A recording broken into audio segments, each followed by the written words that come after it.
ये कहानी है नीश की। कहानी की शुरुआत होती है और हम देखते हैं कि नीश अपने गाड़ी में बैठी है और वो अभी कहीं जा रही है और थोड़े समय के बाद उसे पता चलता है कि उसके गाड़ी का चार्ज जो है खत्म हो रहा है। उसके बाद वो एक चार्जिंग स्टेशन पे रुकती है अपनी गाड़ी को चार्ज करने के लिए और वो जिस जगह पे रुकती है उसे दूर दूर तक वहाँ कोई भी दूसरा नजर नहीं आता उसके अलावा।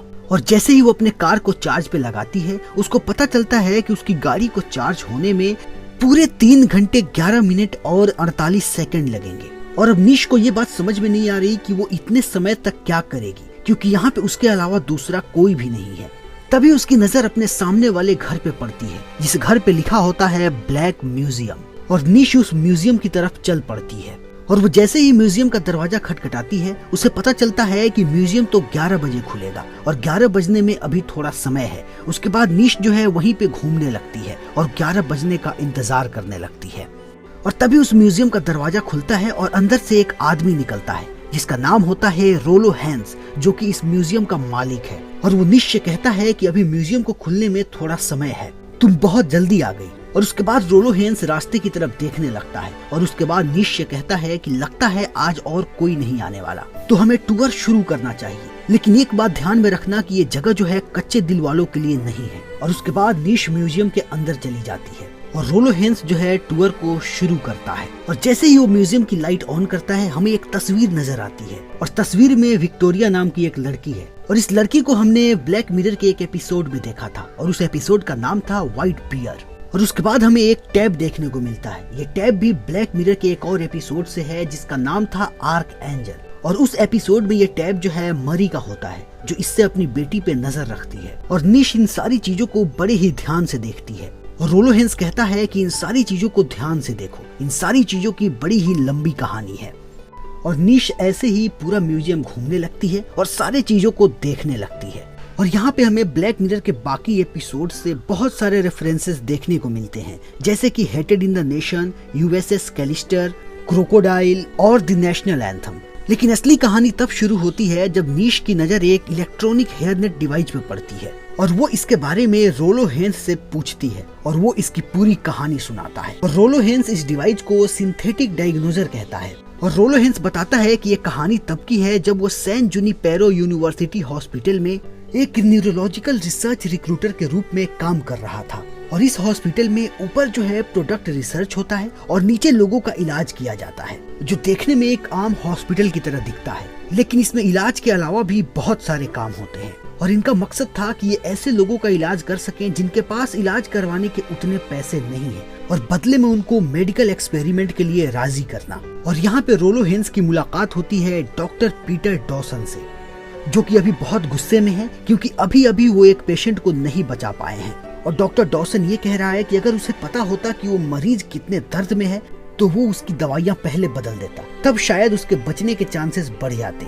और यहाँ पे रोलो हैंस जो है डॉक्टर डॉसन को बताता है कि मैं आपकी मदद कर सकता हूँ इस काम में। और उसके बाद रोलो हैंस उसे अपने एक्सपेरिमेंट लैब में लेकर के जाता है। और यहाँ पे रोलो हैंस डॉक्टर डॉसन को बताता है कि उन्होंने एक ऐसी टेक्नोलॉजी का इजाद किया है जिसकी मदद से एक दिमाग की जानकारी दूसरे दिमाग में पहुंचाई जा सकती है। लेकिन जब ये एक्सपेरिमेंट पूरा हुआ तब हमें पता चला कि हम नॉलेज नहीं दर्द ट्रांसफर कर रहे हैं, यानी कि एक व्यक्ति का दर्द जो है दूसरे व्यक्ति को भी महसूस हो रहा है।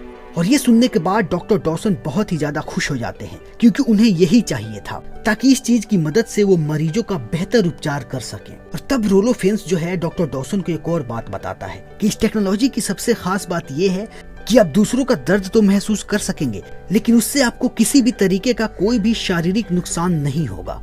और इस टेक्नोलॉजी का इस्तेमाल करने के लिए आपको जो है अपने सर में एक न्यूरल इम्प्लांट लगवाना होगा। और डॉक्टर डॉसन राजी हो जाता है और उसके बाद वो न्यूरल इम्प्लांट उसे लगा दिया जाता है। और उसके बाद इस चीज से डॉसन को बहुत सारे फायदे होते हैं क्योंकि वो ऐसे भी मरीजों को ठीक कर पाता है जिन्हें दूसरा कोई भी ठीक नहीं कर पाता, क्योंकि इसे पता है कि वो मरीज क्या महसूस कर रहे हैं। और समय के साथ साथ डॉसन इस चीज में बहुत ही ज्यादा एक्सपर्ट हो जाता है और वो ऐसी ऐसी बीमारियों का पता लगाता है जिन बीमारियों का नाम पहले किसी ने सुना भी नहीं था। और डॉसन ऐसे ही सफलता की सीढ़ी चढ़ने लगा। और उसके साथ साथ डॉसन जो है इस टेक्नोलॉजी से बहुत ही ज्यादा जुड़ाव महसूस करने लगा और वो हर जगह इस टेक्नोलॉजी का इस्तेमाल करता था, यहाँ तक कि जब वो सेक्स करता था तब भी, क्योंकि वो इस बात को जानना चाहता था कि औरतें इस चीज को कैसे महसूस करती हैं। लेकिन यहाँ से कहानी में ट्विस्ट आता है, क्योंकि जब आप किसी चीज से जरूरत से ज्यादा एडिक्टेड हो जाते हैं तब उसका परिणाम हमेशा ही बुरा होता है। और यही हुआ डॉक्टर डॉसन के साथ। एक दिन उनके हॉस्पिटल में एक ऐसा मरीज आया जिसको बचा पाना बहुत ही मुश्किल था, क्योंकि उसे बहुत ही स्ट्रॉन्ग पॉइजन दिया गया था। और जब वो आदमी दर्द से कराह रहा था तब डॉक्टर डॉसन उससे कनेक्टेड थे और अचानक वो आदमी मर गया। और तब पहली बार डॉक्टर डॉसन ने मौत को महसूस किया। और यहाँ से उनके लिए सारी चीजें बदल गई, क्योंकि यहाँ से अब दर्द उनका एडिक्शन बन गया। अब उनको दर्द में मजा आने लगा और अब वो हमेशा ही दर्द की तलाश में रहता है। और वो इमरजेंसी रूम का हमेशा ही चक्कर काटने लगे ताकि उन्हें कोई एक ऐसा मरीज मिले जो कि दर्द से कराह रहा हो। और अब उनके पास कोई भी मरीज आता तो वो उसे ठीक नहीं करते, वो सिर्फ उसके दर्द को महसूस करते और तब तक महसूस करते जब तक वो मर नहीं जाता। और इस बात की भनक जल्दी ही हॉस्पिटल वालों को लग जाती है। उसके बाद डॉक्टर डॉसन जो है रोलो फेंस के पास आते हैं और उससे कहते हैं कि उनके साथ ये क्या हो रहा है। तब वो उसे बताता है कि हर चीज का साइड इफेक्ट होता है और इसके भी साइड इफेक्ट्स हैं और हम इस चीज पे काम कर रहे हैं, लेकिन हम अपनी पूरी टीम को इस पे नहीं लगा सकते, इसलिए हमें इस चीज का इलाज ढूंढने में थोड़ा समय लगेगा और तब तक आपको हॉस्पिटल से बाहर रहना पड़ेगा। लेकिन हॉस्पिटल से निकलने के बाद भी डॉक्टर डॉसन की तलाश दर्द के लिए खत्म नहीं हुई। वो एक डॉक्टर हैं और उन्हें पता है कि वो अपने आप को बिना मारे कितना दर्द दे सकते हैं, और इसलिए वो अपने आप को दर्द देने लगे और अपने शरीर को अलग अलग जगह से काटने लगे। लेकिन फिर भी उनकी दर्द की भूख खत्म नहीं हुई और उसके बाद वो रात को सड़कों पे निकल गए ताकि उन्हें कोई अकेला आदमी मिल सके और वो उसे दर्द देने के बाद उस दर्द को महसूस कर सके। और उन्हें एक आदमी मिला भी। उसके बाद उसके सर पे हेयर नेट लगाने के बाद डॉक्टर डॉसन उसे दर्द देने लगे और उस आदमी को इतना दर्द दिया कि अंत में वो आदमी मर गया। लेकिन उसके बाद पुलिस ने डॉक्टर डॉसन को पकड़ लिया और उनके मानसिक उपचार के लिए उन्हें हॉस्पिटल में डाल दिया गया। और जब उनके न्यूरल इम्प्लांट को हटाया गया और इलाज करने की कोशिश की गई तब वो कोमा में चले गए और वो अभी तक कोमा में हैं। लेकिन कोमा में होने के बावजूद उनके चेहरे पे दर्द हासिल करने की एक खुशी झलक रही है। और उसके बाद ये हेयर नेट और डॉक्टर डॉसन की कहानी यहीं खत्म हो जाती है और निश फिर से म्यूजियम में घूमने लगती है। और तभी निश देखती है कि रोलो हेंस की जो हालत है वो गर्मी के कारण खराब हो रही है। और उसके बाद निश उसे एक पानी का बोतल देती है और हेंस जो है बड़े आराम से वो पूरा पानी पीता है और तब जाकर के हेंस को थोड़ी राहत मिलती है।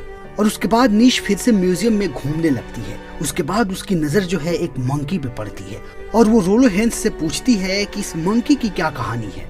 और हेंस कहानी सुनाना शुरू करता है और वो बताता है कि कुछ समय पहले एक लड़का और एक लड़की जिनका नाम था जैक और कैरी, वो एक पार्टी में मिलते हैं और उसके बाद दोनों एक दूसरे को पसंद करने लगते हैं और फिर वो शादी करते हैं और उसके बाद उनका एक बच्चा होता है जिसका वो नाम रखते हैं पार्कर। और इनकी फैमिली बड़ी ही खुशहाल होती है और इनका समय बड़े ही हंसी खुशी के साथ बीत रहा होता है। लेकिन एक दिन रोड के किनारे कैरी जब जैक और अपने बच्चे पार्कर की तस्वीर ले रही होती है तभी एक ट्रक से उसका एक्सीडेंट हो जाता है और उसके बाद कैरी को सेंट जूनिपर हॉस्पिटल में एडमिट करवाया जाता है।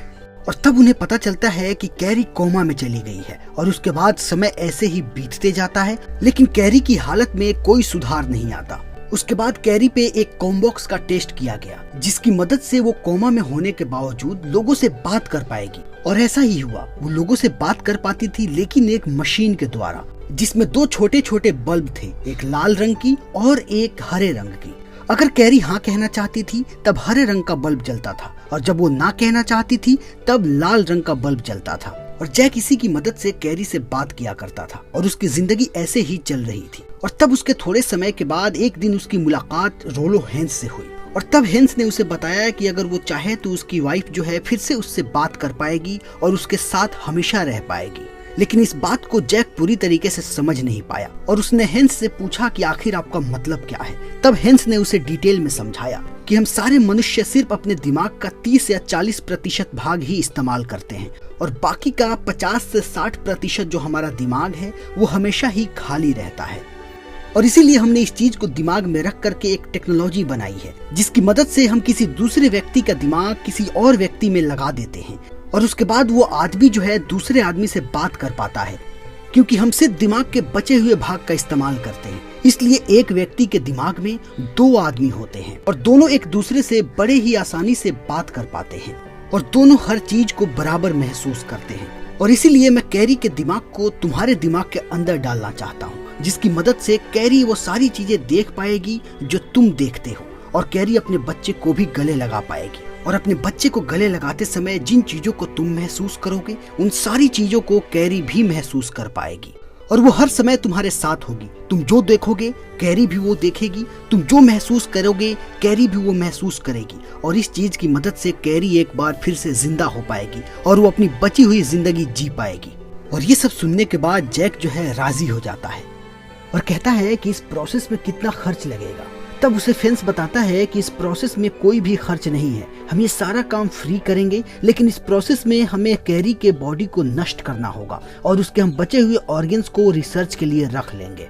और फिर वे लोग जो हैं प्रोसेस को शुरू कर देते हैं। और थोड़े समय के बाद हम देखते हैं कि कैरी एक ऐसी जगह पे बैठी है जहाँ पे चारों तरफ अंधेरा है और उसके ठीक सामने से कुछ रोशनी आ रही है, और उस रोशनी के पास वो देखती है कि उसे बहुत सारे लोग दिखाई पड़ते हैं। दरअसल ये जैक का दिमाग है, और जिन चीजों को अभी जैक देख रहा है उन्हीं चीजों को कैरी भी देख रही है। और फिर फेंस जो है कैरी से कहता है कि अगर तुम मुझे सुन रही हो तो तुम जैक से इस बात को कहो, और कैरी जैक से ये बातें कह पाती है। और कैरी की आवाज सुनने के बाद जैक एकदम से खुश हो जाता है और वो एकदम से सरप्राइज भी हो जाता है। और तब फेंस जो है जैक को एक सेव देता है और कहता है कि इसे छुओ, और जैसे ही जैक उस सेव को छूता है उस चीज को कैरी भी महसूस कर पाती है, और उसके बाद जैक जब उस सेव को खाता है तब उस चीज को भी कैरी महसूस कर पाती है। और इन सभी चीजों को देखने के बाद कैरी अभी बहुत ही ज्यादा खुश है और जैक भी।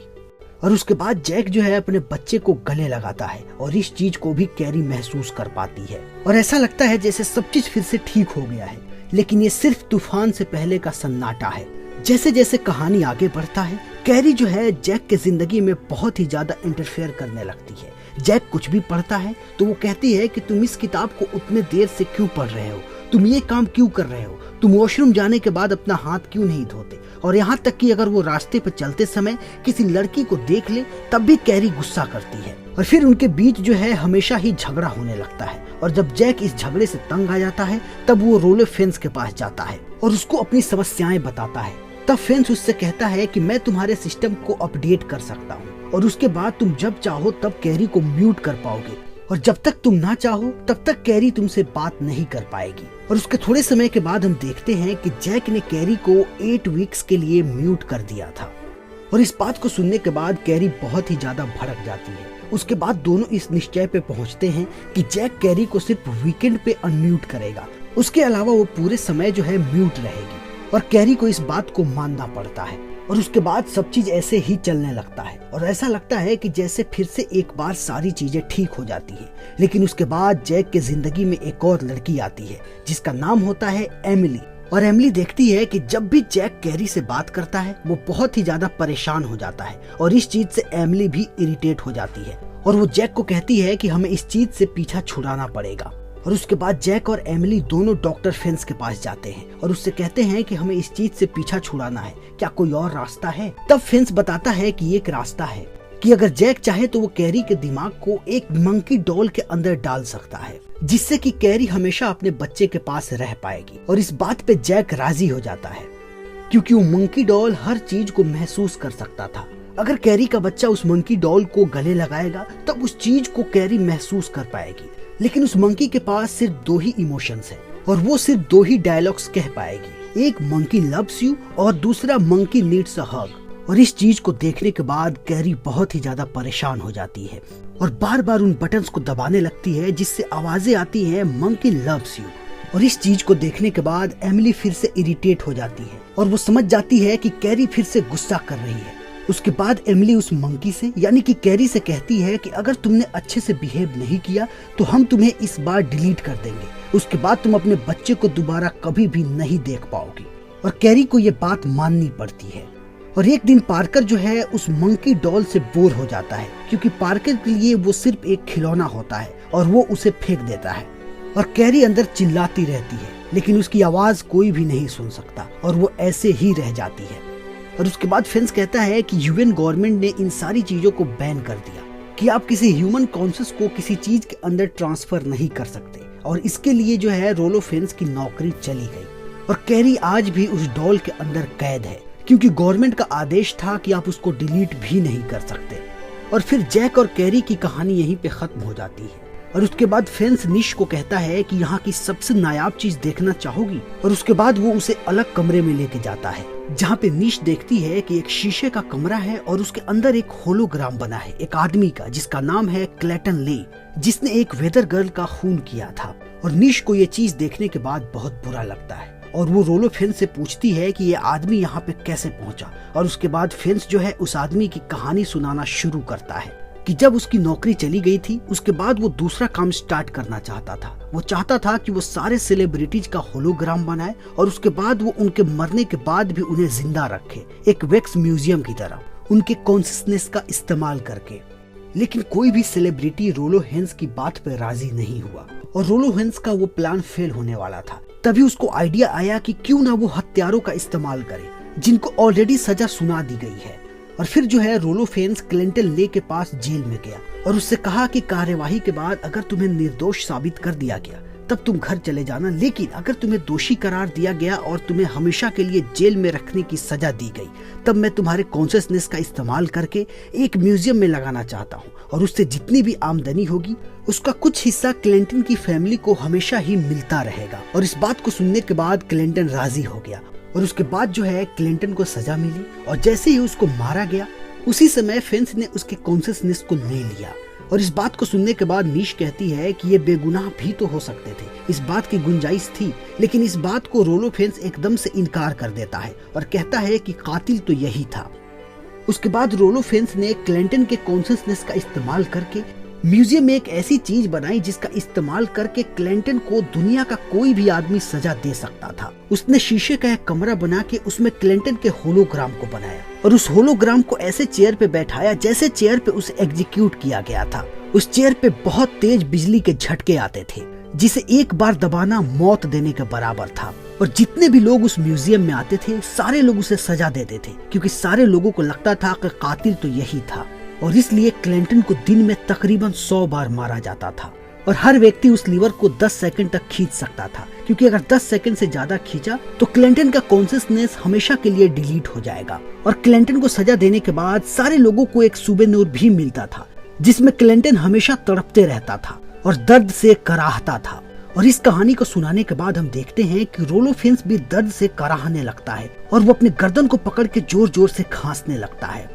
और तब उसे निश बताती है कि जो पानी उसने फेंस को दिया था उसमें जहर मिला हुआ था और निश ने ही यहाँ की एयर कंडीशनिंग खराब की थी ताकि रोलो फेंस को गर्मी हो और वो निश का पानी पिए। और ये सारी चीजें निश ने इसलिए किया है क्योंकि निश जो है वो क्लेटन ले की बेटी है। और निश बताती है कि क्लेटन ले निर्दोष था लेकिन फिर भी उसे सजा दिया गया और उस चीज के लिए लोगों ने बहुत दिनों तक प्रोटेस्ट किया और उस प्रोटेस्ट का कारण ये हुआ कि इस म्यूजियम में लोगों का आना बंद हो गया। लेकिन फिर भी उस म्यूजियम में ऐसे लोग आने लगे जो कि अपनी जिंदगी से बहुत ही ज्यादा परेशान थे, जो बहुत अमीर थे और उन्हें कुछ ऐसा करना था जो कि उनके लिए सबसे बड़ा नशा हो। और क्लेटन भी इस चीज का फायदा उठाता और वो उनको 10 सेकंड से ज्यादा का वक्त देने लगा और ये चीज ऐसे ही चलती रही थी। लेकिन एक दिन जब क्लेटन की वाइफ वहाँ पे आई और उसने क्लेटन को ऐसी हालत में देखा उसके बाद उसने सुसाइड कर लिया और निश अनाथ हो गई। और निश इन सब के लिए रोलो फेंस को दोषी मानती है और निश रोलो फेंस से वैसे ही बदला लेना चाहती है जैसे उसके पिता को तड़पाया गया है। और उसके बाद निश भी रोलो फेंस के कॉन्शियसनेस का इस्तेमाल करके उसको भी वैसे ही तड़पाने वाली है। और उसके बाद निश जो है रोलो फेंस के कॉन्शियसनेस को उसी चीज में ट्रांसफर करती है जिसमें उसके पिता को कैद किया गया था और वो चाहती है कि रोलो फेंस इस चीज को महसूस करे। जब वो उस लीवर को 15 सेकंड से ज्यादा खींचेगी तब उसके पिता वहां से एग्जीक्यूट हो जाएंगे, लेकिन इसका दर्द जो है फेंस को भी महसूस होगा। और निश ऐसा ही करती है, वो 15 सेकंड तक उस लीवर को खींचती है जिससे उसके फादर जो है वहां से एग्जीक्यूट हो जाते हैं, लेकिन फेंस वहां पे हमेशा के लिए कैद हो जाता है। और इस चीज को करने के बाद निश को भी एक सुबेनूर मिलता है जिसमें रोलो फेंस तड़प रहा होता है। और उसके बाद निश जो है उस म्यूजियम को आग लगा देती है और उसके बाद उस मंकी को भी ले जाती है वहां से जिसमें कैरी की आत्मा कैद थी। और उसके बाद हम देखते हैं कि इन सारी चीजों को निश की माँ भी देख रही है, क्योंकि निश की माँ का भी कॉन्शियसनेस निश के दिमाग के अंदर ही है। और निश की माँ इस चीज से बहुत ही ज्यादा खुश है कि उसकी बेटी ने आखिरकार अपने पिता का बदला ले लिया। और ये कहानी यहीं पे समाप्त हो जाती है। आज के वीडियो में इतना ही। उम्मीद है आपको वीडियो पसंद आई होगी। अगर आपको वीडियो पसंद आया हो तो इसको लाइक करें, शेयर करें और चैनल को सब्सक्राइब करें।